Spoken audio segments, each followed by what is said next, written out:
Hello again and welcome back to this guide to the GDPR from the IT service.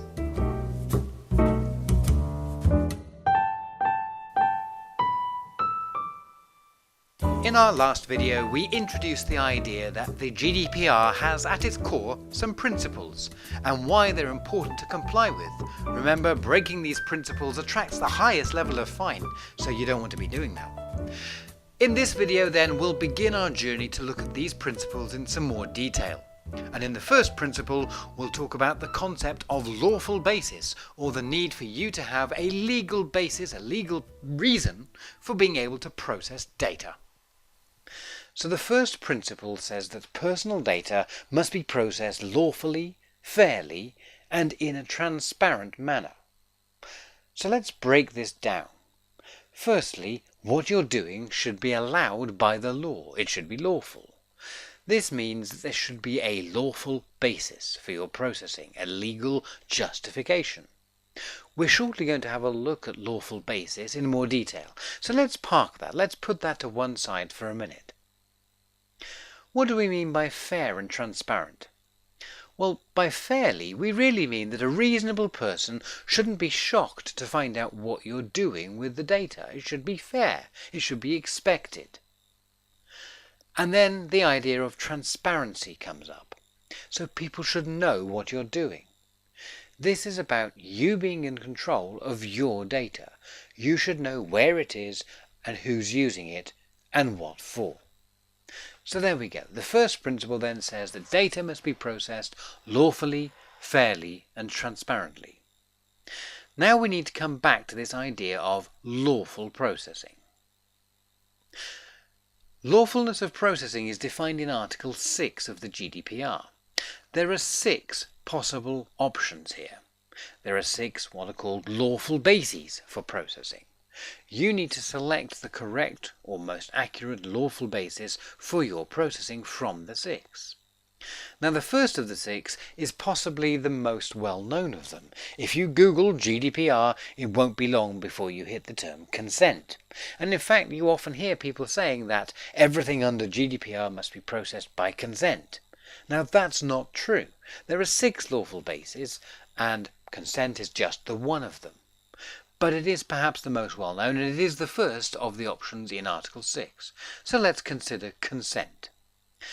You are allowed to process data if the subject has given their consent to the processing of the data.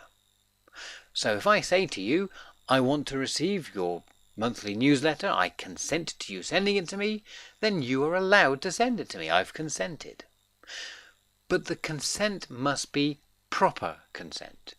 There are all sorts of instances on the web where consent is assumed or consent is somehow twisted to suit the purposes of the person seeking consent. And in fact, that's not proper consent. So there are specific guidelines on what is and what isn't consent. These guidelines on consent are quite precise. Consent is a freely given, specific, informed, unambiguous, affirmative action which can be given or denied separately for each distinct purpose. Furthermore, the GDPR says that it shall be as easy to withdraw consent as it is to give it. So if it's a single tick to give your consent, it shouldn't be difficult. It shouldn't be sign in, put your email address, confirm your password, then tick a box, then check your emails for the confirmation, click the button in the email, and finally you've unconsented. So it must be as easy to withdraw consent as it is to give it. And remember, we said that it has to be an affirmative action. So silence and pre-ticked boxes do not constitute consent. Now remember, we said that it had to be freely given. So freely given means that you cannot put pressure on somebody to consent. You can't say, give me your consent or the bunny rabbit gets it. That's not consent. You cannot coerce somebody into consenting. It's not consent.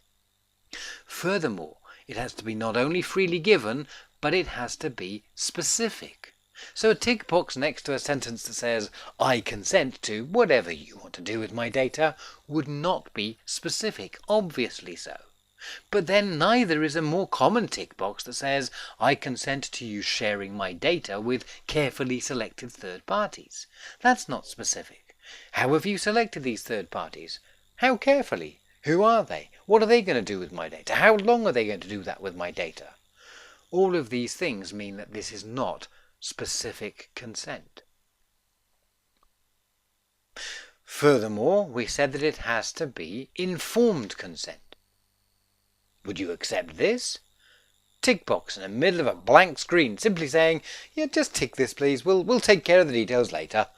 Of course you wouldn't. That's not informed consent. So why would this be? Why would a 45-page document written in dense legalese that only the Attorney General would understand be consent? You've not been informed here either. So consent that's like this is not consent. It has to be written in clear and plain language that you can actually understand. We said that silence wasn't consent. So, an email arriving that says, Dear Bob, we'd like to keep you informed of our special offers and promotions. If you'd rather miss out on these fantastic deals, you just need to let us know. But if we don't hear from you, we'll assume that you're wanting in on our weekly email. That means that you've said silence, the person not replying, indicates consent, and that's not true. Similarly, this. Please keep me informed via SMS, email, telephone and post. All well and good, but you can't pre-tick these boxes, because that would imply that if you don't do anything, you are automatically assumed to consent. And in both cases, silence and pre-tick boxes are not consent. So the GDPR has lots to say about consent. As I said, consent isn't the only lawful basis, however. Sometimes you need to process data without consent. Why would that be? Well, for example, if you work for an organisation and that organisation pays you, I assume that they'll want to process some information about you. Your name, your bank details, whether you go off on holiday or whether you're off sick. You haven't consented necessarily to this. You've probably simply signed a contract. And the second lawful basis is that the processing is necessary for the performance of a contract. So in other words, if I get a bill from my mobile phone company, I haven't consented to that. It's simply that I signed a contract. I give them money and in exchange they give me a mobile phone. They give me minutes and text messages for free, as long as I've paid them. So in that case, processing is necessary for the performance of the contract to which the data subject is a party. So that's the lawful basis for processing my data in that instance. It's not based on consent. The next option would also apply if you're an employee of an organisation. Let's assume that you're employed by an organisation, so they process your data, but they also share your data. They share your data far and wide to an organisation perhaps at the other side of the country. Who would that be?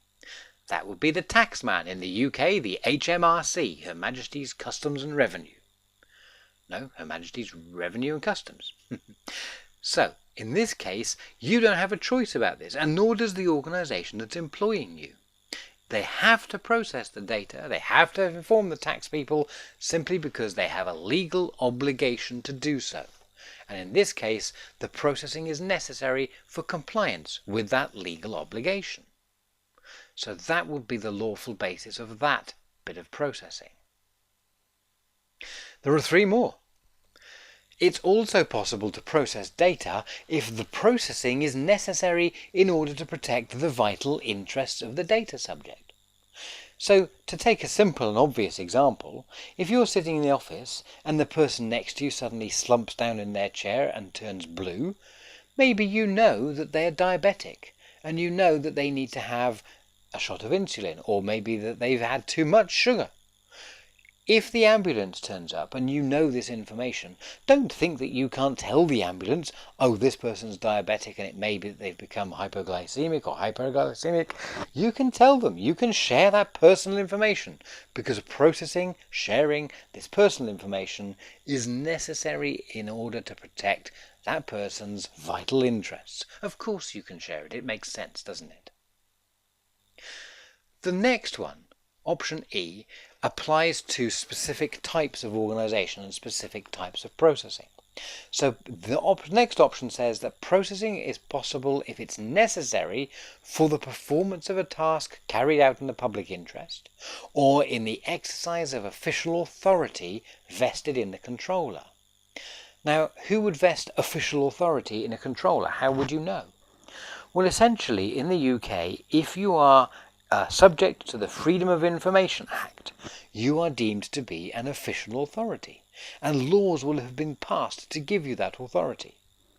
Of course, these are typically governmental bodies, or arms of the government. So the government, yes, but also councils, whether that's local councils, borough council, county council, or whatever, and also people like schools and universities and museums, state-owned companies. These are organisations which are directly funded by the government. They count as official authorities in that sense, and so they are allowed to use their official authority to process personal data. An example of this would be a council processing your data so that they can collect council tax payments or pay you your benefits. The last of the lawful basis options is that processing is allowed if it's necessary for the purposes of the legitimate interests pursued by the controller. Now, at first sight, this would appear to be a big gap in the legislation. Suddenly, after all the having to prove consent or demonstrate it's a vital interest and really be quite precise, this simply says you can do it if it's in your interests. But not so fast. There are 3 parts to this lawful basis. The first is you have to have a legitimate interest. You can't simply say, yep, that's in our interests. You've got to document what your interest is that you're pursuing. The data subject has to be told what the lawful basis is, what your legitimate interest is that you're pursuing. And if necessary, that could be tested in the court if the subject decided to complain. So you have to have a proper legitimate interest. The second part of this, the second test that has to be done, is whether the processing is necessary for the purposes of your legitimate interest. In other words, if you could pursue your legitimate interest by not processing my personal data, then you must. So only if you have a legitimate interest and also the processing of my data is necessary for you to pursue your legitimate interests, can we then go forward and consider the third test. And the third test is perhaps the hardest, because the third test takes note of the last part of this, which is that you can do this processing except where such interests are overridden by the interests or fundamental rights and freedoms of the data subject. In other words, you have to balance your own interests against those of the data subject. You have to consider the rights of the data subject, and in particular, as it says, where that subject is a child, you have to give them due weight. So where might this apply?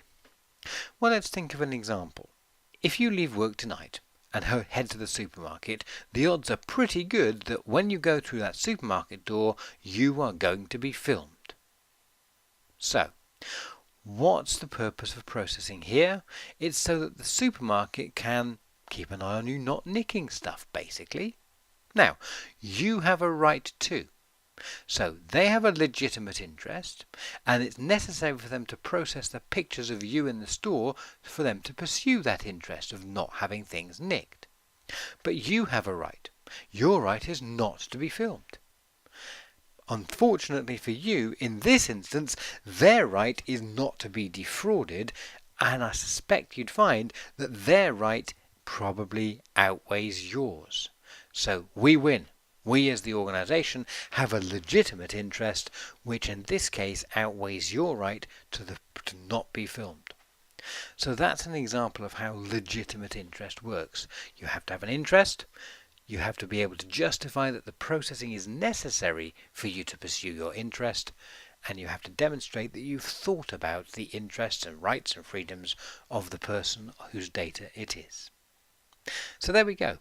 Those are the 6 lawful bases that you have in order to justify your processing, and you need to have a lawful basis to comply with that first principle that says that processing will be lawful and fair and transparent. Well, that's it for this first principle. Well done if you've made it this far. It's a huge section, that first one. The second principle coming up next is a lot shorter, I promise.